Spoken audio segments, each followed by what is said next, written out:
वालेकुम 79 न्यूज़ के साथ मैं हूं सबा कामरान। खबर शामिल करते हैं लाहौर से। 2 मार्च 2021 मारूफ टिकटॉकर जुई हाशमी मुबैना तौर पर जाति का निशाना बनाया।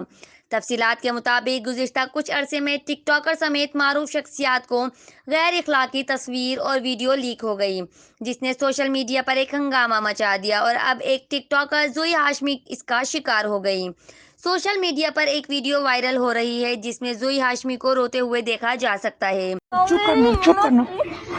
प्लीज अब हमको अल्लाह का वास्ता प्लीज प्लीज प्लीज इस नंबर का नहीं है, उसके पास ये वाला नंबर है। मार को मैं कर रही हूँ ना। वीडियो में लड़की की हालत खासा खराब लग रही है, जबकि इस हवाले से ज़राए ने दावा किया है कि जुई हाशमी को मुबैना तौर पर ज्यादती का निशाना बनाया गया है और इसकी वीडियो सोशल मीडिया पर अपलोड कर दी गई है।